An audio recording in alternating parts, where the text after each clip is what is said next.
The Cushite woman, the Cushite woman. Whoa. The Lord is still intervening for the Cushite woman and her husband. Hello. Today I bring to you the book of Jonah. I love the book of Jonah. I don't know how many of you out there love the book of Jonah, but I do. The book of Jonah is full of experiences. It's just delightful. So let's begin.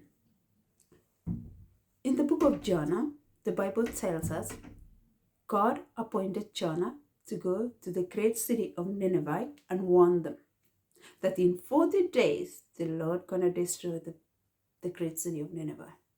We don't know what the great city of Nineveh did.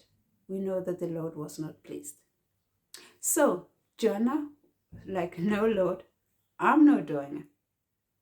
Remember, not because Jonah felt like unworthy, or did Jonah feel like incompetent, or did Jonah feel like the task was too great for him? No, it's because he knew the Lord so well.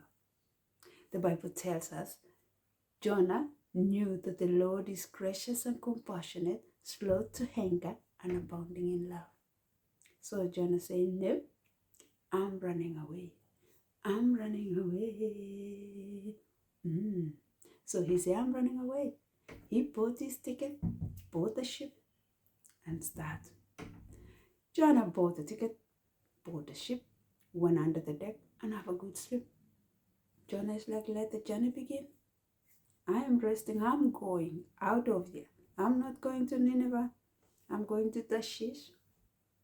So there was restlessness in the sea.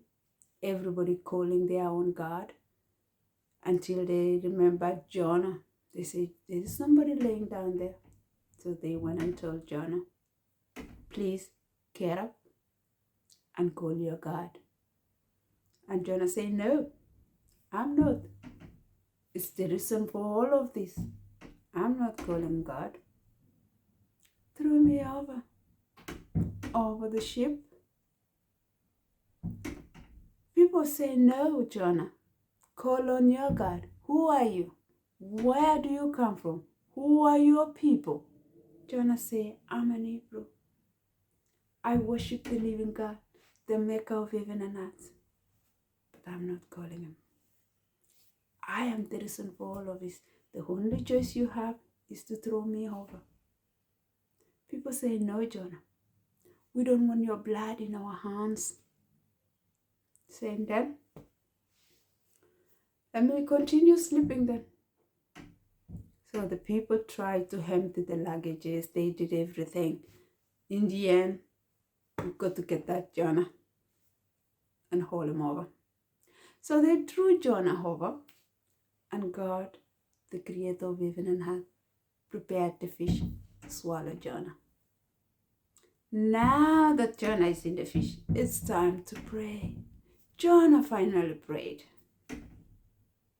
Now it's him and God. He couldn't pray in the boat to save those people. No. Now he's praying.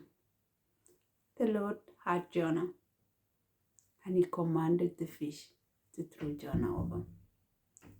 Jonah is now out of the belly of the fish, ready to go to Nineveh, the great city of Nineveh. Within Jonah, he still knows now, the Lord knows now I'm in business. They better be destroyed. So Jonah went. The Bible tells us the great city of Nineveh took 3 days to complete it. So Jonah started the job. 40 more days and the great city of Nineveh will be destroyed. The people of great city of Nineveh prayed. They fasted. They wore sackcloth. From the greatest, the king, to the least, including their cows, their animals. They all prayed and fasted.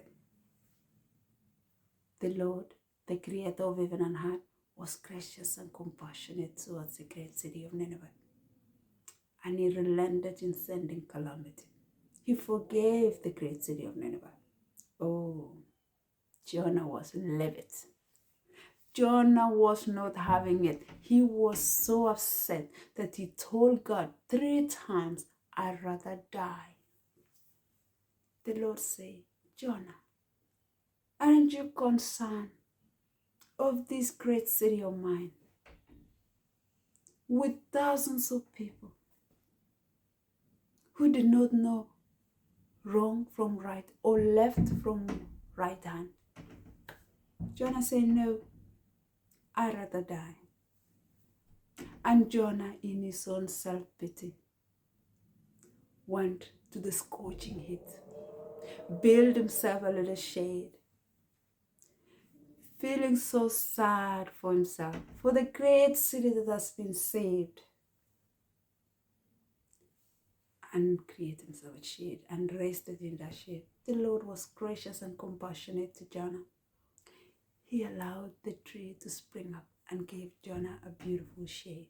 Jonah enjoyed the shade and still complaining to the Creator of heaven and earth, his own Father.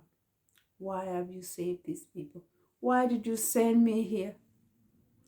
So, the next morning came along. The great tree for the shade is gone because the Bible tells us God commanded a worm to chew up the tree. Oh, Jonah was not happy again. He was upset. The Lord asked, why are you upset over a tree that sprang overnight and went overnight?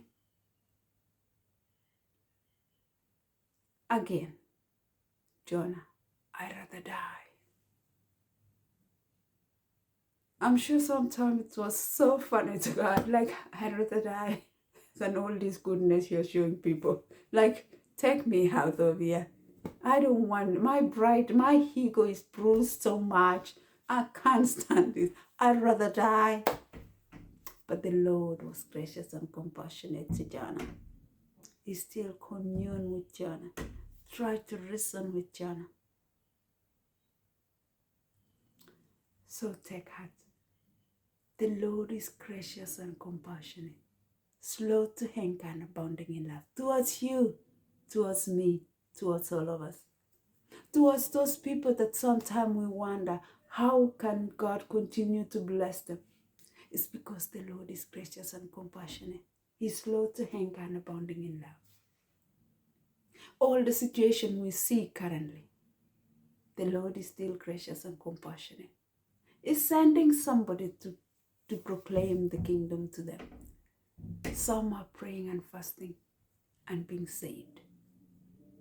Doesn't matter what you have done, the Lord is still gracious and compassionate to you. He's slow to anger and abounding in love. Come to him and he will treat you well, just as he had mercy on great city of Nineveh. Just as he had mercy on Jonah and gave him the tree to shade himself and commune with Jonah. Through all this, that Jonah is upset that God is merciful to others, he's still merciful to Jonah. Jonah even doesn't see it. The Lord is gracious and compassionate, slow to anger and abounding in love. Whatever you are going through today, the Lord is gracious and compassionate to you. He's working. He's doing something on your behalf.